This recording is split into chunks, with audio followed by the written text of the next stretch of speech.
नमस्ते दोस्तों, मैं Kundan Kashyap am to mind mind YouTube channel पर आप लोगों का स्वागत करता हूं। दोस्तों, आज मैं आपके बजट लाया हूं 2024-25। जैसा कि आप लोगों ने थंबनेल में भी देखा होगा कि बजट एट अ ग्लांस वहाँ पे लिखा हुआ है। मतलब कि यहाँ पे मैं आपको बजट का सार बताऊंगा, छोटे सब बातों में मैं आपको यहाँ पे बताने का कोशिश करूंगा। तो देखते हैं दोस्तों, हम लोग और बात करते हैं हम लोग बजट के बारे में। जैसा कि आप लोग यहाँ देख रहे हैं, बजट का सार है, बजट एट अ ग्लांस है 2024-25 के बारे में हम लोग यहाँ पे बातें करने वाले हैं। और एक बात मैं यहाँ पे आपको और बताना चाहता हूँ दोस्तों कि इसका पीडीएफ भी आपको मिल जाएगा, और अगर आप चाहते हैं तो आपको ये पीडीएफ भी अवेलेबल हो जाएगा। साथ में मैं आपको ये कह रहा हूँ कि इस पीडीएफ में आपको दोनों लैंग्वेज में मिलेगा, हिंदी और इंग्लिश दोनों में। जिसमें आप पढ़ के समझना चाहते हैं आप समझ सकते हैं। आप इस वीडियो को देख करके भी समझ सकते हैं, और साथ में अगर आपको फिर से दोबारा देखने का मन करे तो पीडीएफ के रूप में आप इसको एक बार रिकॉल कर सकते हैं एग्जाम से पहले।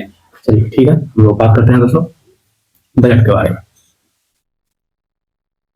जैसा कि हम देख रहे हैं, बजट का सार, budget at a glance 2024-25। Budget सार में बजट की संपूर्ण बातों को इस ढंग से दर्शाया गया होता है इन्हें आसानी से समझा जा सके। इस दस्तावेज में भारत की प्राप्तियां, व्यय के साथ साथ राजकोषीय घाटा एफडी, राजस्व घाटा आरडी, प्रभावी राजस्व घाटा ईआरडी और प्राथमिक घाटा पीडी दर्शाया जाता है। ठीक है, ग्राफ और इंफोग्राफिक्स के माध्यम से प्राप्तियों के स्रोतों और उनके व्यय का चित्रात्मक ब्यौरा दिया जाता है। इसके अलावा इस दस्तावेज में राज्यों और विधानमंडल वाले संघ राज्य क्षेत्रों को हस्तांतरित किए गए संसाधनों, कार्यक्रमों और आयोजनों के लिए आवंटनों का सारांश, घाटे की वित्त व्यवस्था के स्रोत इत्यादि संबंधित ब्यौरा शामिल होता है। मैं ये आपको यहाँ बताना चाहता हूँ कि ये मैंने इसके वेबसाइट से ही गवर्नमेंट की वेबसाइट से ही मैंने ये डाउनलोड किया है, और मैं उसी से आपको मैं ये बताने जा रहा हूँ।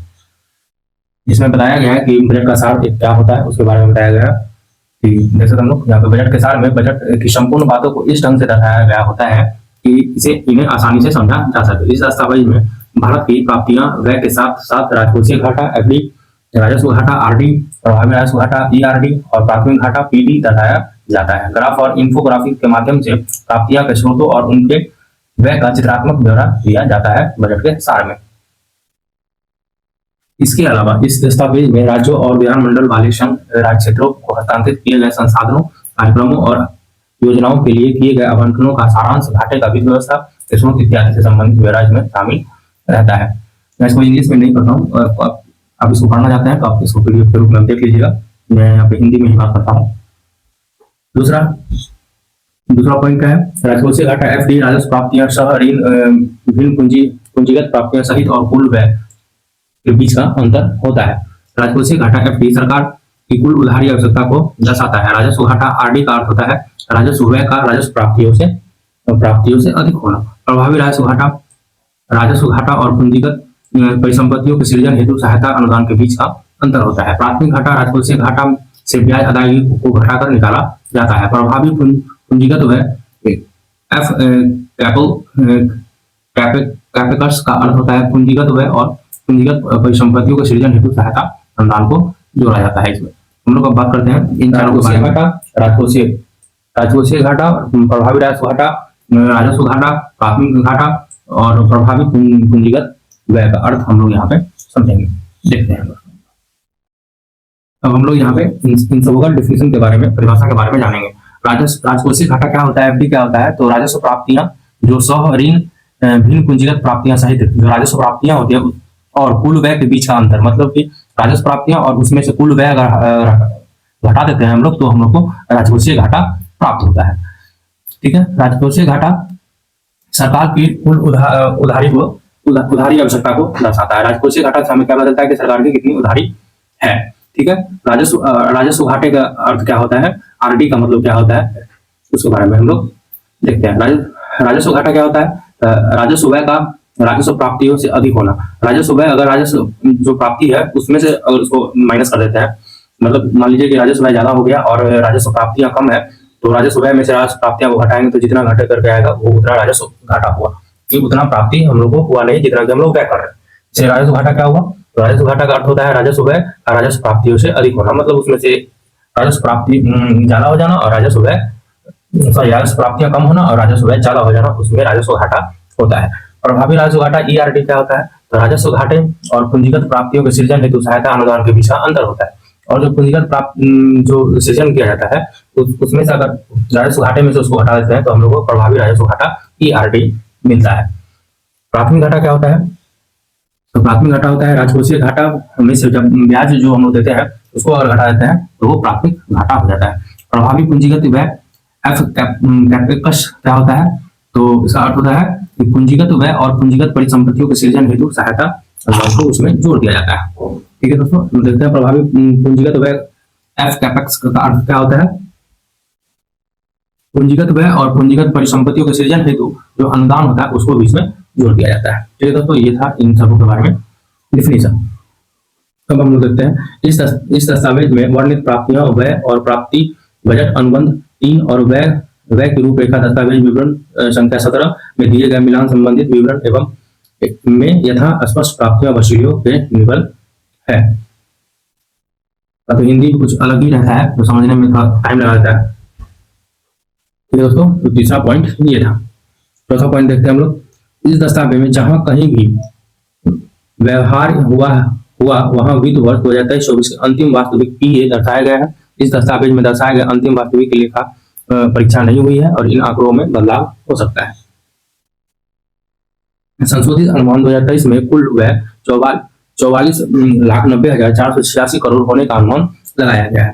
संशोधित अनुमान जो है RI संशोधित अनुमान 2023 में कुल व्यय कितना होगा? तो 44,90,486 करोड़ होने का अनुमान लगाया गया। इसकी तुलना में वित्त वर्ष 2023-24 के अंतिम वास्तविक PA में कुल व्यय 44,42,552 करोड़ था। संशोधित अनुमान 2023-24 में कुल पूंजीगत व्यय के 9,50,000 करोड़ रुपया होने का अनुमान था। वित्त वर्ष 2023-24 में PA में कुल पूंजीगत व्यय 9,48,506 करोड़ था।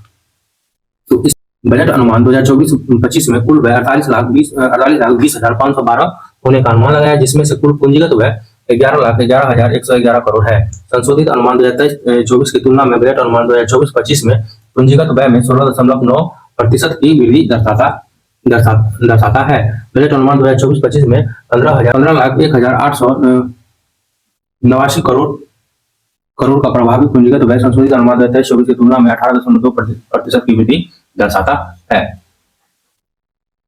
देखते हैं हम लोग इसको। बजट अनुमान 2024-25 में कितना है? तो 48,20,512 होने का अनुमान लगाया, जिसमें से कुल पूंजीगत व्यय कितना लगाया गया? तो 11,11,111 करोड़ रुपए का पूंजीगत व्यय होगा। इसमें संशोधित अनुमान 2023-24 की तुलना में अगर बजट का 2024-25 में पूंजीगत व्यय का बात करें तो 16.9% की वृद्धि हुई है। और वही अगर बजट अनुमान 2024-25 में 15,01,879 करोड़ का प्रभावी पूंजीगत व्यय संशोधित अनुमान 2023-24 की तुलना में 18.2% की वृद्धि दर्शाता है। आगे 7वां पॉइंट, इसमें कुछ पॉइंट करके दिया हुआ है, उसके बारे में हम बात कर रहे हैं अभी। बजट अनुमान 2024-25 में राज्य के हिस्से के वितरण, अनुदान, ऋणों और केंद्रीय प्रायोजित योजनाओं के अंतर्गत धनराशि आदि सहित राज्यों को हस्तांतरित किए जा रहे कुल संसाधन 22,91,182 करोड़ है, जो कि वित्तीय वर्ष 2023 के वास्तविक पर 4,82,766 करोड़ की वृद्धि दर्शाता है पिछले वर्ष की तुलना से। 2022-23 के वास्तविक पर 4,82,000 वास्तविक पर कितना था? तो 4,82,766 करोड़ का वृद्धि दर्शाता है बजट अनुमान में। किसमें? तो राज्यों के हिस्से का वितरण, अनुदान, ऋण और केंद्रीय प्रायोजित योजनाओं के अंतर्गत जो धनराशि दी जाती है। हम लोग बजट का सार देखेंगे, बजट एट अ ग्लांस देखने जा रहे हैं दोस्तों। ठीक है दोस्तों, सब करोड़ में इसमें हम बात करते हैं बजट का सार। राजस्व प्राप्तियां, रेवेन्यू रिसिप्ट जो है 2022-23 में वास्तविक कितना था? तो 23,83,206 करोड़ रुपए जो है कब था? 23,83,206 करोड़ रुपया वास्तविक था 2022-23 में राजस्व प्राप्तियां हम लोग को मिला था। और 2023-24 में बजट का अनुमान लगाया गया था, बजट एस्टिमेट अनुमान लगाया गया था 26,32,281 करोड़ रुपया का राजस्व प्राप्तियां अनुमान लगाया गया था। वही अगर आगे हम लोग और बात करते हैं 2023-24 में संशोधित अनुमान, बजट अनुमान ये था और संशोधित अनुमान करके 26,99,713 करोड़ रुपया किया गया। ठीक है, तब इसको आगे और बढ़ाया गया। और उसके बाद फिर 2023-24 में संशोधित अनुमान पहला प्रोविजनल एक्चुअल जो था वो 27,28,400 412 करोड़ रुपए का संशोधित अनुमान था पहला, जो प्रोविजनल एक्चुअल था।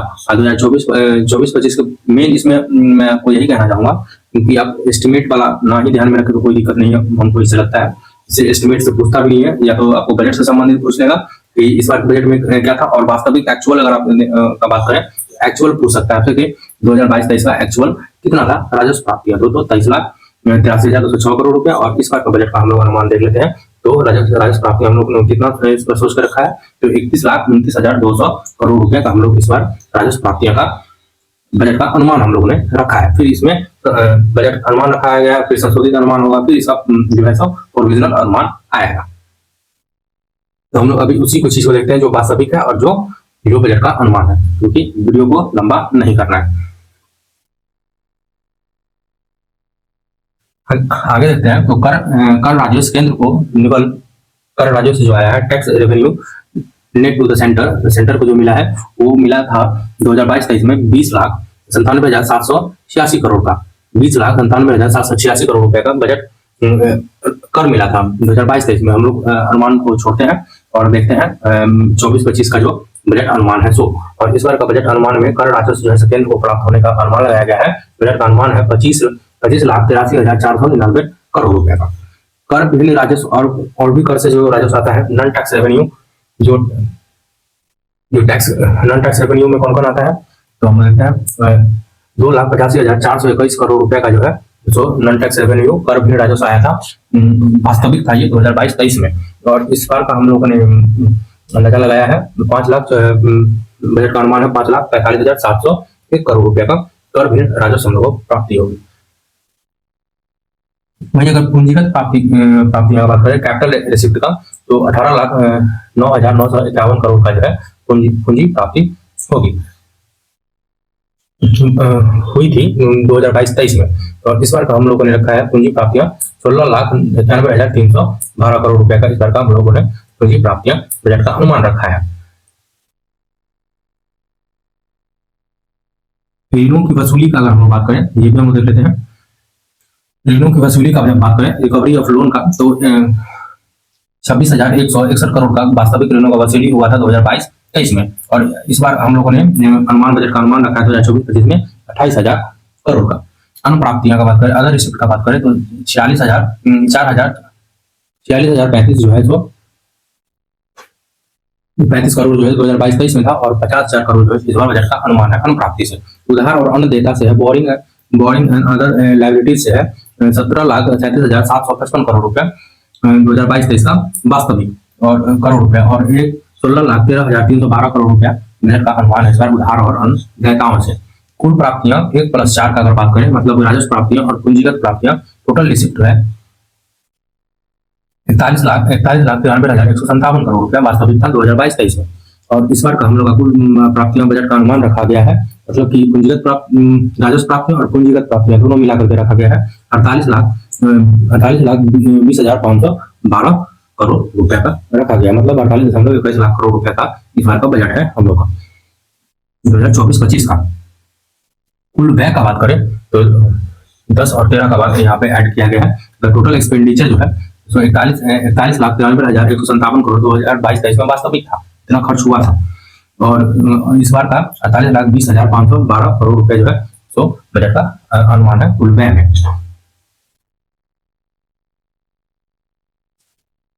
ठीक है दोस्तों, कुल व्यय हम लोग देख लिए। अब हम लोग इसमें जो क्वेश्चन जो एग्जाम में पूछा जाता है उससे संबंधित हम लोग बात यहाँ पे करते हैं। अब हम लोग बात करते हैं राजस्व घाटा का, और प्रभावी पूंजी व्यय, प्रभावी राजस्व घाटा, राजकोषीय घाटा, प्राथमिक घाटा का बात हम लोग यहाँ पे कर लेते हैं। राजस्व घाटा का बात करते हैं। तो राजस्व घाटा यहाँ से आप फॉर्मूला भी निकाल सकते हैं। राजस्व घाटा इसमें दिया हुआ है 10 में से 1 घटाना 2022-23 में, तो 10,69,926 करोड़ रुपए का जो है सो राजस्व घाटा होता है। प्रतिशत में बात करेंगे तो वास्तविक था, ये प्रतिशत में बात करेंगे तो 4% का जो है राजस्व घाटा हुआ था 2022-23 में। वही हम लोग बात करें 2024-25 में, तो राजस्व घाटा का अनुमान रखा गया है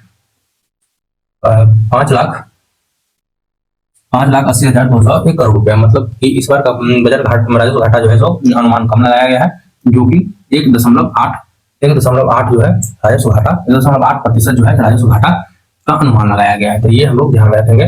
5,000 मतलब सॉरी 5,80,201 करोड़ रुपए का जो है राजस्व घाटा का बजट का अनुमान है, जो कि कुल बजट का कितना प्रतिशत है, तो 1.8% है। प्रभावी राजस्व घाटा का बात करें, मतलब 15 में से 12 घटाएंगे, मतलब यहाँ पे इसके आप फॉर्मूला भी निकाल सकते हैं। इसमें इसके इसे देख करके आप देख सकते हैं यहाँ पे प्रभावी राजस्व घाटा, इफेक्टिव रेवेन्यू डिफिसिट कितना था। प्रभावी राजस्व घाटा था इसमें 7,63,662 करोड़ रुपए का प्रभावी राजस्व घाटा था 2022-23 में, जो कि 2.8% जो है कुल बजट का था ये। और जब हम लोग बात करते हैं प्रभावी राजस्व घाटा का बजट अनुमान इस बार 2024-25 में कितना है, तो 1,79,423 करोड़ रुपए का जो है बजट अनुमान लगाया गया है प्रभावी राजस्व घाटा का, जो कि 0.6% बजट का रहेगा ये। राजकोषीय घाटा का बात करते हैं, तो फिजिकल डिफिसिट का बात करते हैं, तो 17,37,735 करोड़ रुपए का राजकोषीय घाटा, मतलब 14.4% जो है 2022-23 में वास्तविक रहा था। 17,37,755 करोड़ रुपए का जैसे राजकोषीय घाटा हुआ था, मतलब 14.4% घाटा हुआ था। और इस बार का बजट का अनुमान हम लोगों ने लगाया है 16,13,312 करोड़ रुपए का इस बार राजकोषीय घाटा रहेगा, जो 4.9% कुल बजट का अनुमान है।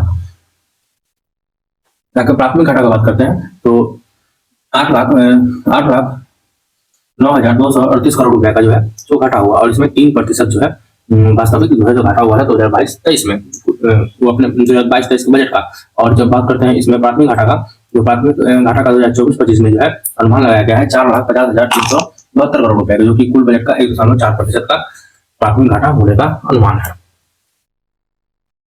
और इस चीज को आप अच्छे से आप भी और भी इस वीडियो को देख लें, और फिर एक बार आप खुद से भी इस पीडीएफ को एक बार अच्छे से पढ़ लें, तो आपको अच्छे से समझ में आ जाएगा। और बजट में इससे बाहर आपको कहीं से कुछ नहीं मिलने को मिलेगा। बजट से जो भी क्वेश्चन आएगा आप यहाँ से बता सकते हैं। चलिए अब हम लोग बात करते हैं रुपया आता कहाँ से है।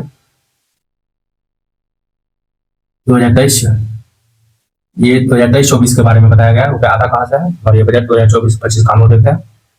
ठीक है, सबसे ज्यादा पैसा आता है नंबर 1 पर अगर बात करें तो उधार और अन्नदाताओं से पहला पैसा आता है। दूसरा पैसा आता है आयकर से, इनकम टैक्स आता है 19 पैसा, इसमें 27 पैसा आता है, 19 पैसा आता है। और फिर 18 पैसा आता है माल एवं सेवा कर से, जीएसटी से आता है 18 पैसा। और निगम कर से कॉर्पोरेट टैक्स से आता है 17 पैसा। उसके बाद जब चौथा नंबर पर बात करें तो 9 पैसा आता है ऋण एवं भिन्न प्राप्तियों से आता है 9 पैसा। उसके बाद 5 पैसा आता है यूनियन एक्साइज ड्यूटी से आता है, केंद्रीय उत्पाद शुल्क से आता है 5 पैसा। उसके बाद आता है सीमा शुल्क से 4 पैसा। उसके बाद 1 पैसा आता है ऋण भिन्न पूंजी प्राप्तियों से आता है 1 पैसा। तो कुल 100 पैसा ऐसे आता है। फिर हम लोग देख लेते हैं इसको। सबसे ज्यादा पैसा आता है हम लोग को उधार और अन्नदाताओं से आता है। दूसरा आता है इनकम टैक्स से 19 पैसा, 27 पैसा आता था उससे, और 18 पैसा ऐसा कि सीरियली पूछ लेते हैं कि किसके बाद कौन आता है, किसके बाद कौन आता है, इसलिए मैं ऐसे बता रहा हूँ आपको। उसके बाद 18 पैसा आता है जीएसटी से, 17 पैसा आता है कॉर्पोरेट टैक्स निगम कर से। उसके बाद 9 पैसा आता है ऋण भिन्न प्राप्तियों से नॉन टैक्स रिसिप्ट से। उसके बाद केंद्रीय उत्पाद शुल्क से आता है 5 पैसा, और सीमा शुल्क से आता है 4 पैसा, और 1 पैसा आता है ऋण भिन्न पूंजी प्राप्तियों से। तो ऐसे कुल 100 पैसा हो जाता है। करों और शुल्कों में राज्यों का हिस्सा में से ज्यादा पैसा हम लोग का जाता है। ठीक है, करों और शुल्कों में राज्यों का हिस्सा जो होता है वो 21 पैसे का होता है। उसके बाद दूसरा होता है ब्याज अदायगी में 19 पैसा इस पे खर्चा होता है। उसके बाद जब हम लोग बात करें तो 16 पैसा होता है सब्सिडी पे केंद्रीय क्षेत्र की योजनाएं, इसमें रक्षा और आर्थिक सहायता और पूंजी परिव्यय शामिल नहीं है। ठीक है, सेंट्रल सेक्टर का स्कीम जो होता है उस पर 16 पैसा जाता है, सब्सिडी उसिडी पे जाता है। उसके बाद 9 पैसा जाता है अन्न व्यय पर, अदर एक्सपेंडिचर पर 9 पैसा जाता है। और उसके बाद 8 पैसा जाता है सेंट्रल स्कीम पर, केंद्र प्रायोजित योजनाओं पे। उसके बाद 8 पैसा रक्षा पे डिफेंस पे जाता है 8 पैसा। उसके आर्थिक सहायता पे सब्सिडीज पे फिर 6 पैसा जाता है।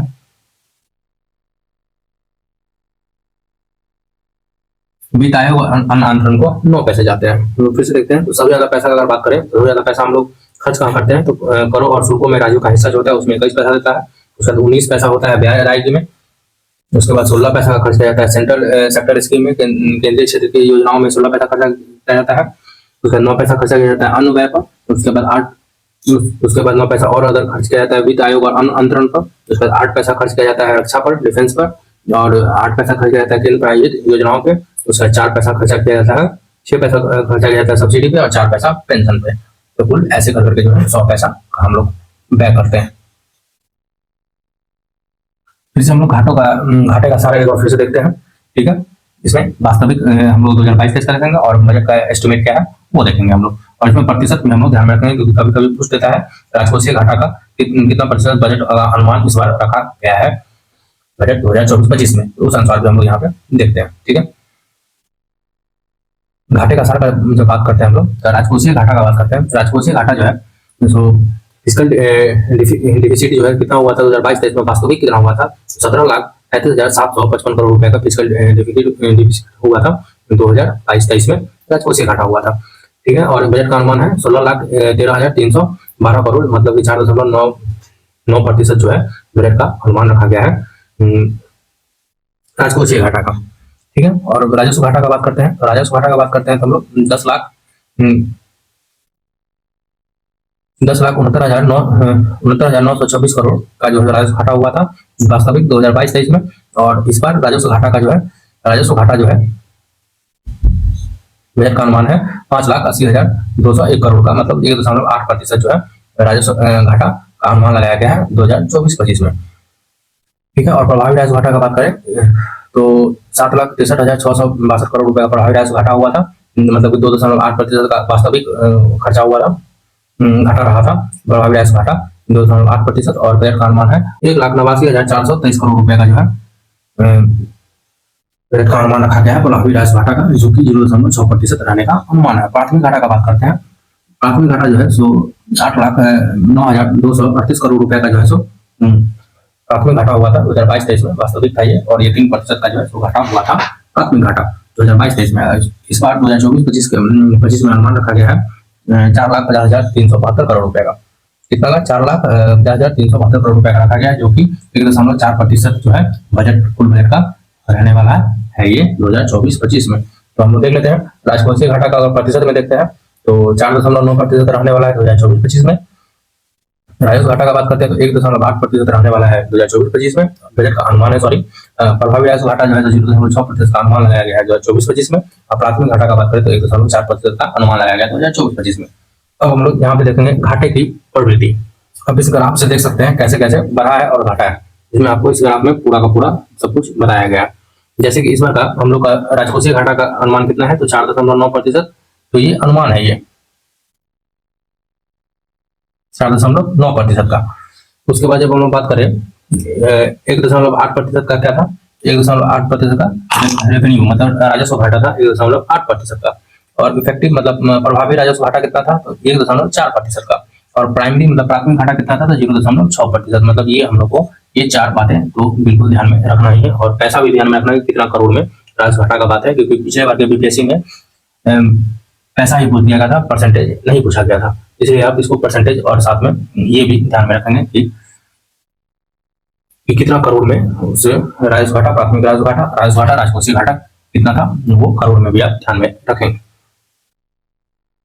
ठीक है दोस्तों, आप इस ग्राफ से भी समझ सकते हैं कि 2013-14 से लेकर के अभी तक में क्या डिफरेंसेस है, आप वो भी बता सकते हैं। यहाँ पे देख सकते हैं आप 2014 से लेकर के अभी तक का पूरा दिया हुआ है। तो घाटे का वित्त पोषण का स्रोत कहाँ से है वो भी आप यहाँ इसमें सब देख सकते हैं। ये दोस्तों ये आप यहाँ पे देख सकते हैं कर प्राप्तियों का रुझान जो है, सो कर कैसे प्राप्त हो रहा है और कैसे वो कर बढ़ रहा है। ठीक है, तो टैक्सेस से हम लोग को मिल रहा है, तो वो 11.8% जो है जीडीपी का टैक्स रहने वाला है। 11.8% जो है 11.8%, ये 11.8% जीडीपी का जो है सो बजट का एस्टिमेट रखा गया है 2024-25 में, जो 11.8% का जो है सो टैक्स आएगा जीडीपी का, बजट का एस्टिमेट रखा गया 2024-25 में। जिसमें भी अगर हम लोग बात करें तो डायरेक्ट टैक्स हम लोग 6.8% जीडीपी का हम लोग को डायरेक्ट टैक्स से मिलेगा और 5% जो है सो इनडायरेक्ट टैक्स से मिलेगा। इसमें ग्रॉस टैक्स टोटल टैक्स हम लोग को कितना मिलेगा जीडीपी का 11.8% का अनुमान लगाया गया है, बजट एस्टिमेट है 2024-25 में। 23-24 का जो है सो प्राइमरी जो एक्चुअल था वो प्राइमरी एक्चुअल प्रोविजनल एक्चुअल जो था वो 2023-24 में 2023-24 में 11.7% GDP का था, और ये इस बार के बजट में 1% ज्यादा रखा गया है। तो हम लोग ये देख लेते हैं 2014-15 का देखते हैं। अगर नरेंद्र मोदी जी जब आए थे तब का अगर बात करते हैं तो 10% का जो है GDP का जो है जो टैक्सेस आता था, कर प्राप्ति होता था 10% 2014-15 में, जो अभी 11.8% का हो रहा है। मतलब 1.8% का जो है तो वृद्धि इस बार के बजट के अनुमान में है। अगर 2014-15 से अगर अभी हम लोग 10 साल बाद 2024-25 में अगर बात करें तो, मतलब अगर 2014 से और 2024 तक के बीच का बात करें तो 1.8% का टैक्स में वृद्धि हुआ है। इसके परपेक्ष में तो जीडीपी के परपेक्ष में, ठीक है। और हम लोग जब बात करते हैं यहाँ पे आपको तीन वर्ड यहाँ पे तीन वर्ड आप देख रहे होंगे जो आप शायद नहीं समझ पाए, तो आप बाद में अगर इसको आप रिकॉल भी करते हैं तो आप इसे देख सकते हैं। बीई का मतलब होता है बजट एस्टिमेट, बजट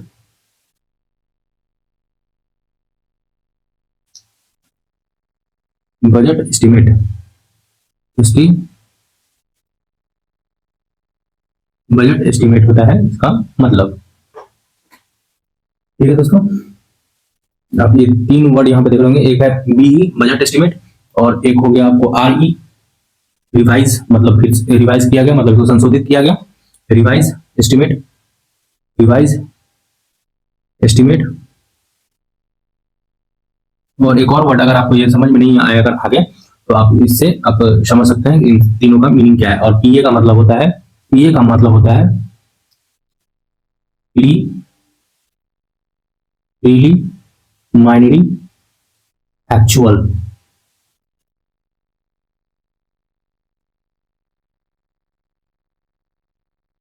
ठीक है दोस्तों। तो इन तीनों वर्ड का मैंने आपको बता दिया, आप इससे कंपेयर कर सकते हैं। भारत सरकार का अगर व्यय का बात करेंगे तो उसके बारे में भी पूरा यहाँ पे डिटेल दिया हुआ है, देख लेते हैं हम लोग इसका। भारत सरकार का व्यय के बारे में हम लोग देखते हैं। केंद्र सरकार का जो व्यय है, केंद्र सरकार का स्थापना का व्यय जो है, स्थापना का व्यय जो है 2022-23 में एक्चुअल रहा था 7,14,650 करोड़ रुपया। और ये बजट में इस बार का बजट का अनुमान है, स्थापना मतलब 2024-25 का जो बजट का अनुमान है वो है 7,83,613 रुपए का स्थापना व्यय में खर्च किया जाएगा। ये है 2024-25 का बजट, स्थापना व्यय में बजट, ठीक है। और हम लोग और आगे देखते हैं। केंद्र क्षेत्र की योजनाएं और परियोजना में 14,45,923 करोड़ रुपए का जो है सो खर्चा हुआ था केंद्र क्षेत्र की योजना और परियोजना में, एक्चुअल में हुआ था कब, तो 2022-23 में। 2024-25 का हम लोग बात करें तो 14,90,586 करोड़ रुपया खर्च होगा केंद्र सरकार की, सॉरी 15,16,176 करोड़ रुपया का खर्चा होगा केंद्रीय क्षेत्र की योजना और परियोजना में। और भी अगर एक्स्ट्रा बात आपको जानना है तो आप इस पीडीएफ को पढ़ करके आप इसमें जान सकते हैं। मैं आपको यहाँ पे मेनली इंपॉर्टेंट बात ही यहाँ पे आपको बताने का कोशिश कर रहा हूँ। आप यहाँ पे पूंजीगत व्यय की प्रवृत्ति भी देख सकते हैं कि कैसे पूंजीगत व्यय बढ़ा है। वही हम लोग जब 2024-25 का बात करें तो इस बार का बजट में हम लोग 15 लाख करोड़ रुपए तक जो है हम लोग 15 लाख करोड़ रुपए का जो है सो पूंजीगत व्यय में इस बार खर्च करने का बजट का अनुमान रखा है हम लोग। बी मतलब मैंने बताया आपको, बी मतलब बजट एस्टिमेट 2024-25 में 15 लाख करोड़ रुपए का पूंजीगत व्यय का अनुमान रखा गया है। और ये अगर बात करें 2016-17 में तो 2016-17 में जो है सो कितना था, तो 4.5 लाख करोड़ रुपए था। और जो अभी कितना हो गया पूंजीगत व्यय, तो 15 लाख करोड़ रुपए का बजट का अनुमान 2024-25 में है। अब हम लोग मिली ये देखना बहुत इंपॉर्टेंट रहता है, तो ये हम लोग देखते हैं प्रमुख मदों का व्यय, ठीक है। देखते हैं हम लोग पेंशन पे खर्च, हम लोग एक तो देखेंगे एक्चुअल 2022-23 वाला, और फिर हम लोग देखेंगे 2024-25 का कितना है, और हम लोग एक बार संशोधित बजट का अनुमान भी देखते हैं 2023-24 का कि इसमें कितना खर्च हुआ है। देखते हैं पेंशन पे 2,41,599 करोड़ रुपया खर्चा हुआ था कब, तो 2022-23 में। इस बार 2024-25 का बजट का अनुमान है 2,43,296 करोड़ रुपए का इस बार बजट का अनुमान है पेंशन पे खर्च करने का। कितना है, 2,43,296 करोड़ रुपए का खर्चा पेंशन पे, और 2,41,599 करोड़ रुपया खर्च हुआ था, वास्तविक में हुआ था 2022-23 में। ठीक है दोस्तों, और हम लोग आगे बात करते हैं रक्षा का। तो रक्षा पे डिफेंस पे खर्चा 2022-23 में हुआ था 3,99,123 करोड़ रुपया, जो इस बार के बजट में अनुमान लगाया गया है कि 4,54,773 करोड़ रुपया जो है सो रक्षा पे खर्चा होगा। जब हम लोग सब्सिडी का बात करते हैं, सब्सिडी में बहुत सारा सब्सिडी हम लोग को मिलता है भारत सरकार के द्वारा, उर्वरक, खाद्य में, पेट्रोलियम में, इन सब चीजों पे हम लोग को सब्सिडी मिलता है। कृषि और संबंध कार्यकलाप में भी हम लोग को सब्सिडी मिलता है। उन सब चीजों को हम लोग देखते हैं। जब सब्सिडी का बात करते हैं तो उर्वरक में अब इसका भी अलग अलग से दिया हुआ है कि खाल में कितना, पेट्रोलियम में कितना, कृषि और संबंध क्षेत्र में कितना सब्सिडी मिलता है, आप वो भी देख सकते हैं। मतलब आप कुल अगर यहाँ देखें तो कुल सब्सिडी तो यहाँ नहीं दिया हुआ है क्योंकि सबका अलग अलग करके दिया हुआ है, तो यहाँ पे ऐड करने के बाद कुल सब्सिडी यहाँ से निकाल सकते हैं आप। वाणिज्य और उद्योग का बात करते हैं। कॉमर्स एंड इंडस्ट्री पे 44,363 करोड़ रुपया खर्चा हुआ था 2022-23 में। इस बार 27,559 करोड़ रुपया का बजट का अनुमान रखा गया है कॉमर्स और इंडस्ट्री के लिए। पूर्वोत्तर का विकास के लिए 2022-23 में 990 करोड़ रुपया का खर्चा हुआ था, और इस बार के बजट में 59,900 करोड़ रुपया का खर्चा करने का बजट का अनुमान है पूर्वोत्तर के विकास के लिए। शिक्षा पर, एजुकेशन पर 98,567 करोड़ रुपया खर्चा हुआ था 2022-23 में। ये एक्चुअल था, इतना ही खर्चा हुआ था, और 1,25,638 करोड़ रुपया का बजट का अनुमान है शिक्षा पे व्यय का 2024-25 में। कितना का? 1,25,638 करोड़ रुपए का शिक्षा पे है। विदेश पर बात करते हैं, विदेश एक्सटर्नल अफेयर का। एक्सटर्नल अफेयर में 16,661 करोड़ रुपया 2022-23 में खर्च हुआ था, जो इस बार 22,155 करोड़ रुपया का बजट का अनुमान है। और एक और है ऊर्जा, हम लोग ऊर्जा ऊपर छोड़ दिए थे, ऊर्जा भी देख लेते हैं। ऊर्जा एनर्जी का बात करते हैं तो 65,717 करोड़ रुपया का खर्चा हुआ था 2022-23 में, और इस बार का बजट का अनुमान है 68,769 करोड़ रुपया। वित्त का बात करें, फाइनेंस में कितना खर्च होगा तो 11,551 करोड़ रुपया 2022-23 में खर्चा हुआ था, और वित्त का बात करें तो 11,551 करोड़ रुपए का खर्चा हुआ था 2022-23 में, 11,551 करोड़, और इस बार का बजट का अनुमान है 86,399 करोड़ का खर्च किया जाएगा, 86,339 करोड़ रुपया खर्च किया जाएगा 2024-25 के बजट का अनुमान है। कितना? तो 86,339 करोड़ रुपया। और स्वास्थ्य पे बात करें, हेल्थ पे बात करें तो 73,551 करोड़ रुपया का खर्चा हुआ था।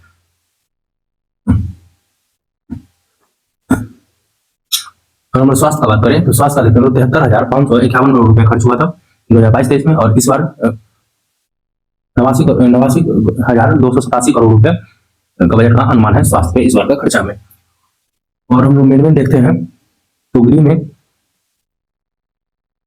1,20,932 करोड़ रुपया गृह मंत्रालय को मिला था, गृह में, जो कि बजट 2022-23 का एक्चुअल है, इतना खर्च हुआ था, और 1,50,983 करोड़ रुपया जो है तो बजट का अनुमान रखा गया है गृह विभाग के लिए 2024-25 में। ब्याज इंटरेस्ट का बात करें तो इंटरेस्ट कुल 9,28,517 करोड़ रुपया ब्याज दिया गया था इस 2022-23 में, ये दिया गया था, और इस बार का 11,62,940 करोड़ रुपया इस बार ब्याज में दिया जाएगा, बजट का अनुमान है। और हम लोग अगर मेन देखते हैं,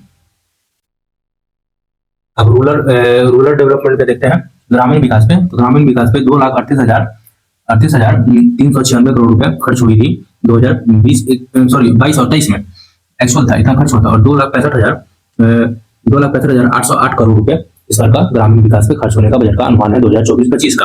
तो ग्रामीण विकास पे हम लोगों ने देख लिया, तो हम लोग आगे देखते हैं। और राज्यों का अंतरण पे बहुत बात होता है, तो ये हम लोग थोड़ा देखते हैं।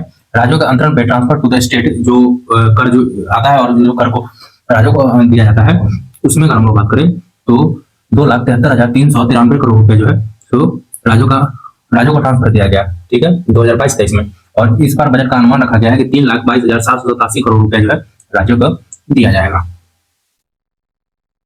ठीक है। यूनियन टेरिटरी के बारे में हम लोग देखते हैं। संघ राज्य क्षेत्र पर खर्चा हुआ था 2022-23 में 65,907 करोड़ रुपया, और इस बार बजट का अनुमान रखा गया है 68,660 करोड़ रुपया बजट का अनुमान है संघ राज्य क्षेत्र के लिए, ठीक है।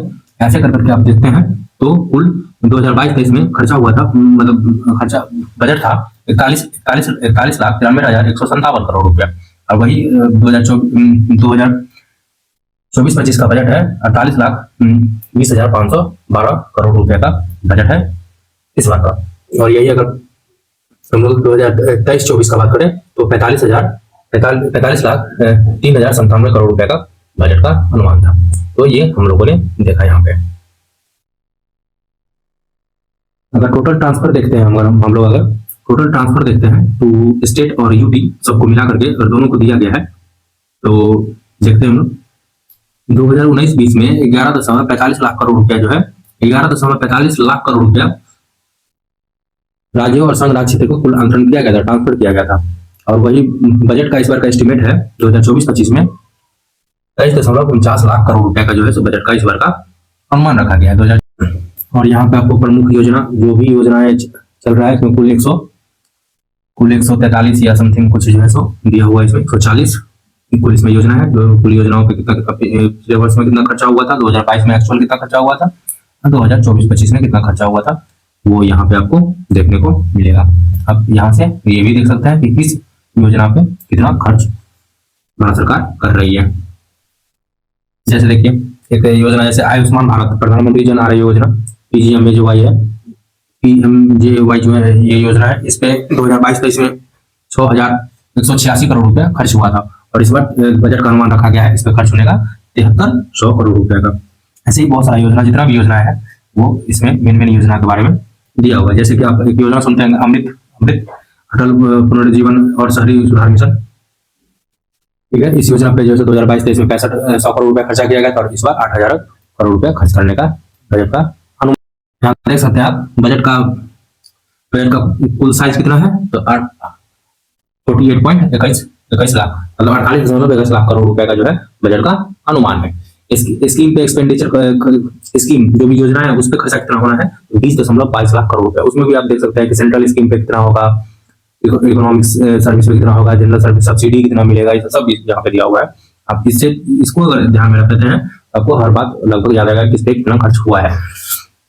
तो वही आप देखिए तो बजट का साइज में अगर देखते हैं आएगा कहाँ से और जाएगा कहाँ, तो सबसे ज्यादा खर्चा होने वाला है स्कीम एक्सपेंडिचर पे और सबसे ज्यादा खर्चा होने वाला है ट्रांसफर स्टेबलेंस और अदर एक्सपेंडिचर पे ज्यादा खर्चा होने वाला है। जो हम किसी को पैसा देंगे और उस इंफ्रास्ट्रक्चर बनाने में और अदर एक्सपेंडिचर पे तथा यहाँ पे देख सकते हैं, ठीक है। और जो आने का बात होता है वो कहाँ से आता है तो वो हम लोग देख लेते हैं। मेनली तो हम लोग को टैक्स से ही ज्यादा आता है जो कि यहाँ पे आप देख सकते हैं 30.40 लाख करोड़ रुपया लगभग उसी से आता है। नेट अगर टैक्स रिसिप्ट बोले तो 25.44 लाख करोड़ रुपया आता है। और नॉन टैक्स रेवेन्यू इंटरेस्ट मतलब ग्रॉस टैक्स अगर रेवेन्यू करते हैं तो 38.40 लाख करोड़ रुपया आता है। और वही 16.91 लाख करोड़ रुपया जो है पूंजीगत प्राप्तियां होती है, कैपिटल शिफ्ट होता है 16.91 लाख करोड़ रुपया। तो कुल मिलाकर के ये हो जाता है 48.21 लाख करोड़ रुपया, ठीक है। तो ये था बजट के बारे में, ठीक है दोस्तों। तो आप ये 2024-25 का बजट आप यहाँ पे इसका PDF भी डाउनलोड कर सकते हैं, आप देख सकते हैं दोस्तों। मैंने कुछ जो पॉइंट बताया उस पॉइंट को आप ध्यान में रखिएगा और उससे संबंधित कुछ ज्यादा क्वेश्चन पूछा जाता है। और ये खासकर PT के लिए तो ये इतना आपको अगर जान जाए तो काफी है। तो और फिर यही था बजट से संबंधित। थैंक यू दोस्तों, M2 मैनेजमेंट यूट्यूब चैनल को देखने के लिए, थैंक यू।